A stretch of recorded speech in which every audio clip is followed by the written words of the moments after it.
I'm Megan and welcome to my kitchen. Today's video is part of a cookbook collab hosted by Tamara at Southern Wife Everyday Life. I'll have Tamara's channel as well as the collab playlist linked down in my description box below. So as soon as you're done watching my video, make sure you head on over and check out the playlist. Now, Tamara created this collab to encourage us to cook from our cookbooks. With technology, Pinterest and YouTube and Instagram, a lot of times when we're looking for a recipe or dinner ideas, we go to technology. There's nothing at all wrong with that, but a lot of us probably have cookbooks at home that we haven't dusted off and used in a while, or we've never used, and so that's why she created this collab, to encourage us to pull those out, give some new recipes a try, and just cook from our cookbooks. So I wanted to get on here today though and do a quick intro because the cookbook that I'm doing this month, it really means a lot to me. It is called Hazel'S Cookin With Country Stars Hot Dish. And if you're interested in this, I will find it on Amazon and put it down in the description box below.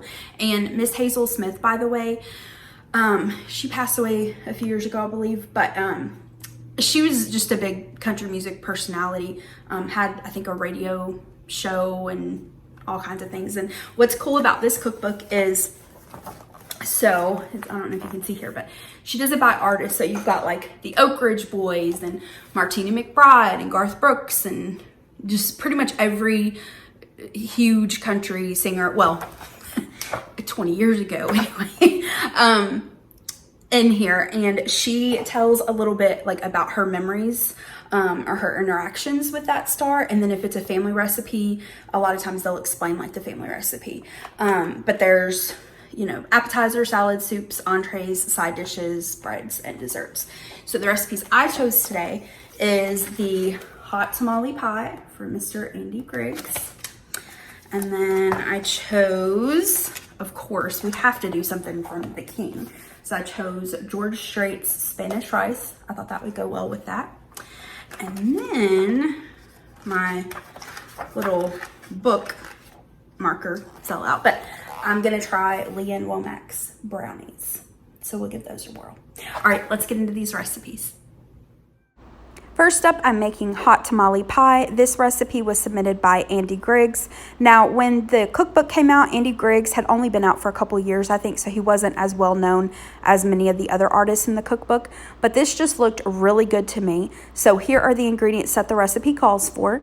I've got some ground beef. I'm sure you could also make this with ground turkey, maybe even ground chicken, ground pork, tomato paste, a green bell pepper, some Tony Chachere's, Worcestershire sauce, some oil, cornmeal, salt, the hot sauce of your choosing, some chili powder, minced garlic, corn, and then onion. And I don't believe the recipe specified, but I had some red onion that I needed to use up, so that's what I'm going to use. Use whatever onion you prefer. Or if you don't like onions, leave it out. I've got the ground beef in a skillet. I'm going to add my chopped onions, bell pepper, a little salt, and the minced garlic. I'm going to break the meat up and then cook it until it is brown completely.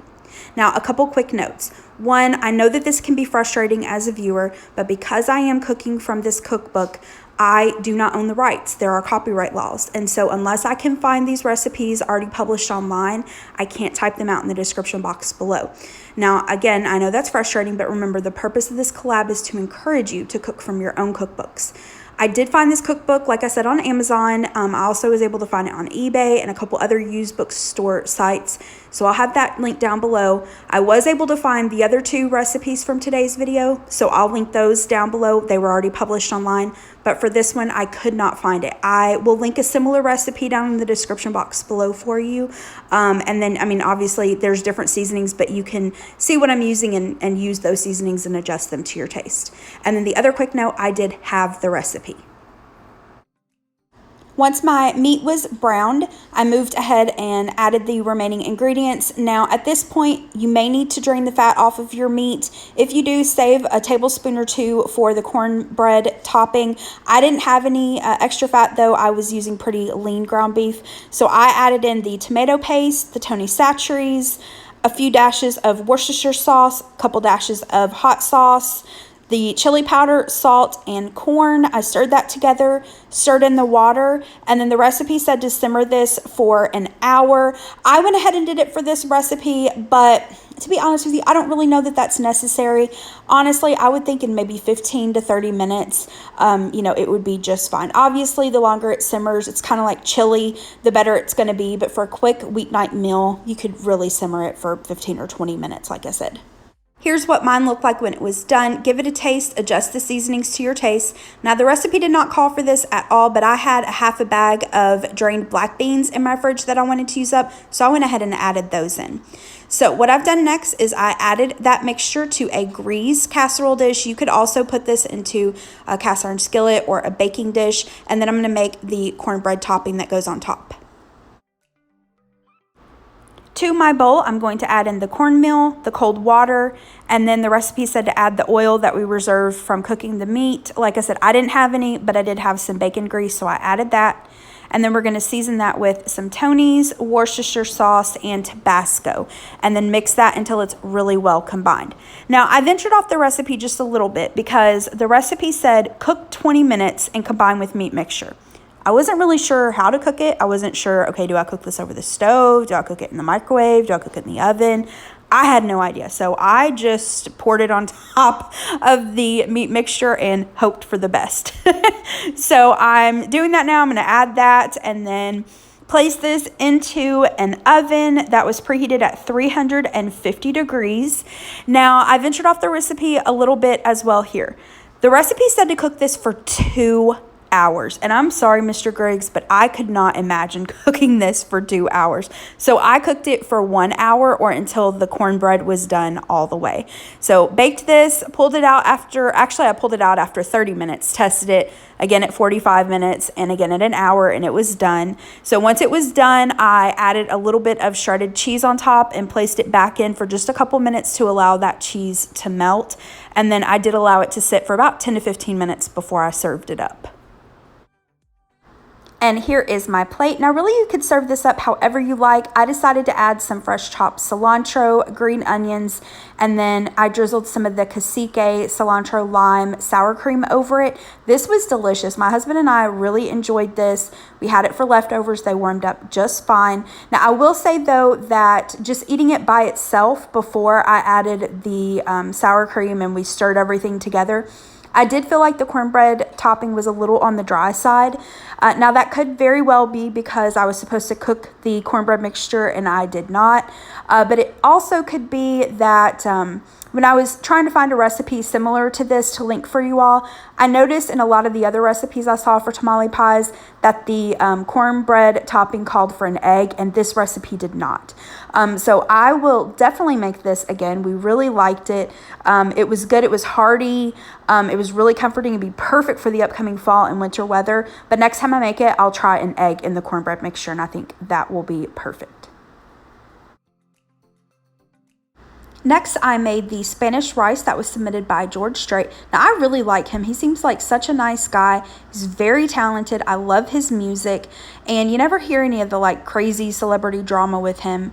The movie that he did back in the 90s called Pure Country is hands down one of my favorite movies. I love it. And I absolutely love the soundtrack from that movie. Now, this is a good little Spanish rice. It was easy to put together, and I'll definitely make it again. Here are the ingredients that you'll need. Not a lot. You'll need some rice, of course, some shortening. If you don't want to use shortening or you don't have it on hand, just use what you do like or what you've got. Oil, butter would be fine. We've got some chopped onion, some chopped bell pepper, salt, chili powder, some chopped tomatoes. Now, I'm using the Aldi version of Rotel just because that was the closest can of chopped tomatoes that I had in my pantry without having to dig through everything. And then we need some water. To my pot, I'm going to add in the shortening and the rice, and I'm going to cook this for about 10 minutes over medium heat, stirring it every so often until the rice gets brown and toasty. Next, I'm going to add in the chopped onion and bell pepper. Now, back a few weeks ago when we went kind of last minute out of town, I had some chopped onion and bell pepper in my fridge that I didn't want to go bad, but I didn't want to waste it. So I popped it into the freezer. And when I saw that I needed it for this recipe, I was like, hey, that's perfect. So I just took it out and allowed it to thaw. That's why it looks a little like on the wet side, because it had been frozen and thawed. So once I've added my chopped veggies, I'm going to add in the salt, the chili powder, the tomatoes, and you don't drain the tomatoes, you leave the juice, and the water. I'm going to give that a stir, cover it, and then simmer it once it's to a boil for, the recipe says for about 30 to 35 minutes. I would check it after about 18 or 20 minutes though and see where you're at. Once the water is all absorbed, then the rice is done.